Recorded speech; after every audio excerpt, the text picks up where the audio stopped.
Hi guys, you're here with me, Jen the Taxidermy Witch, and welcome back to another episode of what is in my witchcraft dehydrator and why, okay?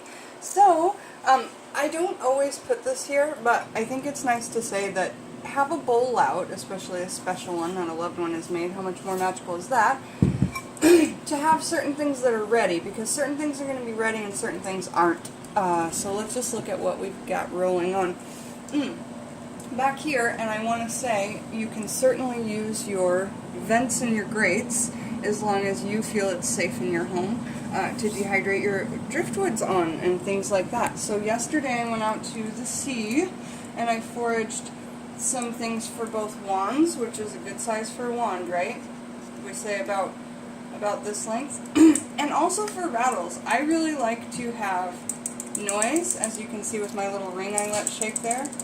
I like to have noise in magic, and especially when you make an amulet or a talisman, you can activate it with amulets. I'm going to be working on a twin flame working today, okay?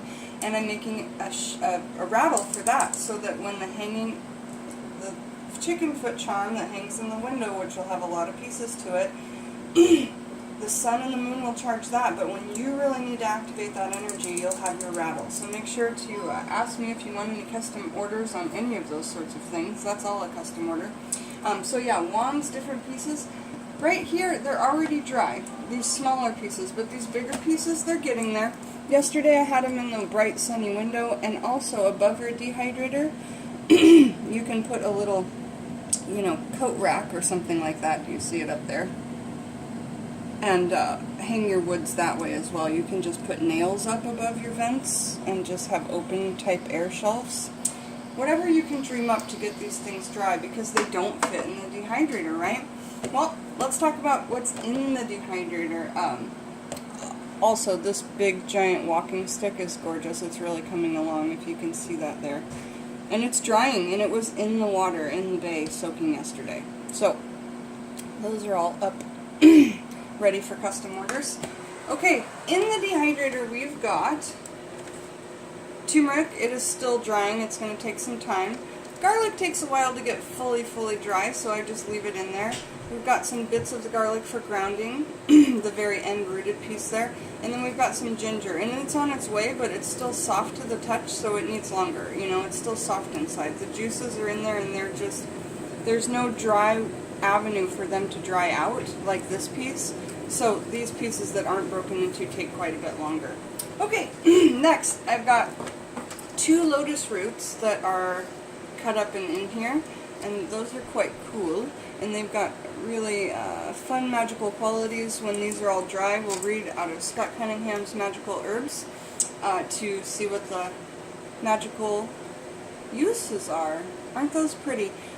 Before you read what the magical uses are, think of what it could be in your head. Really see how you feel about it before you read the real magical uses, or the proper magical uses that Scotty's observed.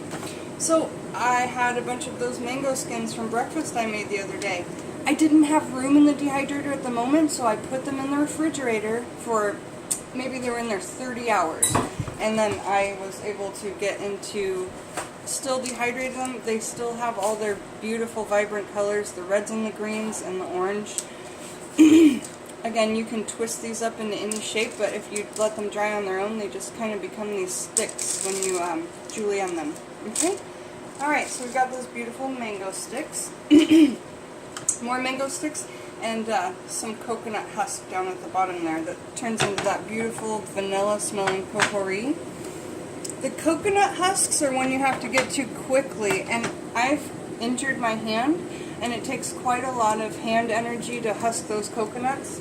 So either, well, they're in the fridge now, still staying the way they are. Either I leave them with the husks on and do a magical working in them, or I have Alex husk them for me. Oh, I wanted to show you how to put a banana peel in the dehydrator properly.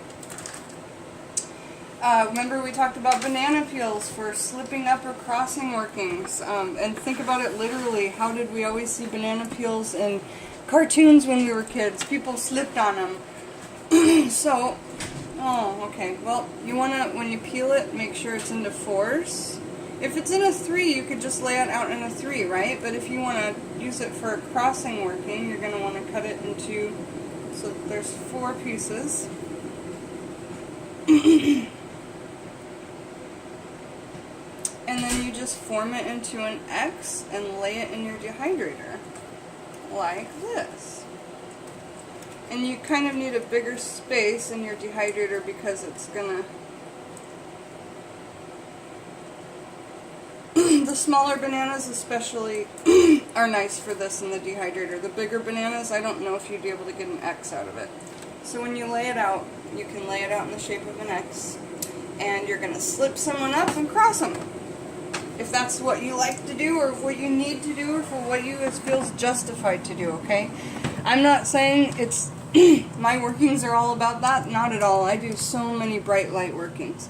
Okay, here we've got some lovely, beautiful items. We've got this purple potato and this regular yam I'm still trying to dry. They're still a bit squishy. I don't know if these are going to work. I'm just testing things.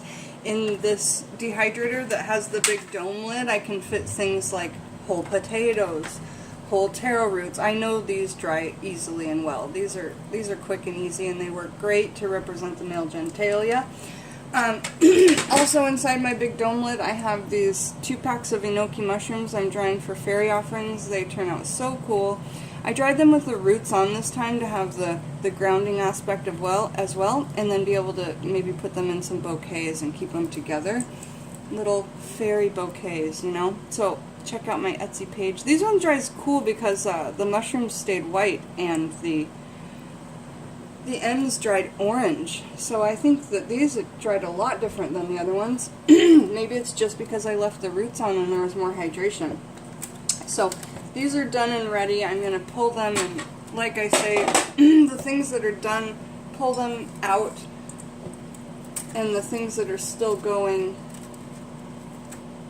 let them take their time. And now we've got that beautiful witch hazel that we harvested, and it stayed bright yellow, and that was my hope. I'm so happy. That is done and ready. It did not take long. So we'll be taking that out, and then there's just some more of those dried enoki mushrooms for the fairy offerings, and they're like permanent fae offerings. You can go take them in the woods and leave them for a ceremonial thing, whatever your heart desires. So thank you for joining me, Jen the Taxidermy Witch, while we took a look at all of these beautiful things that are just hanging out in my dehydrator, ready for witchcraft. Have a beautiful day, you guys, and I will see you soon. Bye-bye.